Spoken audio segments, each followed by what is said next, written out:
फुंडकर साहेब, विरोधकांनी आज पत्रकार परिषद घेऊन आरोप केल्यानंतर इतक्या उशिरा जाग का आली? काय माहिती आपल्याकडे आहे? नाही, इतक्या उशिरा नाही साहेब. रात्री ज्या वेळेला माझ्या कानावर हा विषय आला, रात्री माननीय नाथाभाऊ शेळकेंनी मला फोन करून सांगितलं. त्या आश्रमशाळेमध्ये त्यांच्या मतदारसंघातल्या मुली होत्या. त्या मुली दिवाळीच्या सुट्टीत घरी गेल्या. त्यांच्या वडिलांना त्यांनी ही हकीकत सांगितली. त्यांचे वडील नाथाभाऊ खडसेला ताबडतोब त्यांनी कॉन्टॅक्ट केला. त्यांनी मला कॉन्टॅक्ट केला. रात्रीच मी ऍडिशनल एसपीच्या कानावर हा विषय टाकला.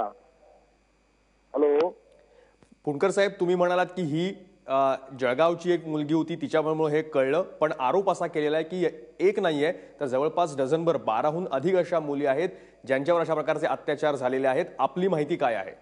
नाही, माझी माहिती अशी आहे की 12 तर मला माहित नाही, पण एक 5-6 मुली अशा आहेत की ज्यांच्यावर अत्याचार मी काल रात्रीपासून सर्व माहिती घेतोय.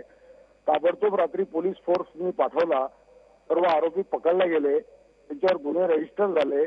मुलीचं त्या जी इस्लामाबाद मतदारसंघाची मुक्ताईनगर मतदारसंघाची मुलगी होती, तिचं मेडिकल झालं.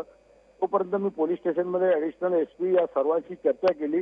सर्वांवर गुन्हे दाखल झाले आणि आरोपी आता अटकेत आहेत. आरोपी अटकेत आहेत फुंडकर साहेब, पण तुम्ही अगोदर म्हणालात की 5 ते 6 जण अशा आहेत जे अटक झालेले आहेत. आमचे रिपोर्टर आता माहिती देत होते की यातले काही प्रशासनाचे व्यवस्थापनातले सुद्धा लोक आहेत. या आश्रमशाळेमध्ये अनेक भागातून आदिवासी मुली येतात. आतापर्यंत या प्रकरणाची कोणीच चौकशी केली नव्हती, काहीच कोणाला समजलं नव्हतं काय चाललं आहे या आश्रमशाळेमध्ये. एवढ्या मुलींवर अशा प्रकारचे अत्याचार होत आहेत. ऐका जरा, की जोपर्यंत तक्रार होणार नाही, जोपर्यंत कोणी कंप्लेंट करणार नाही, तोपर्यंत कसं समजेल हा विषय? त्या मुलींना तक्रार केल्यामुळे हे सर्व प्रकरण बाहेर आलं. जवळपास 105 मुली त्या आश्रमशाळेत आहेत. त्यावेळेला हा सर्व विषय बाहेर आला.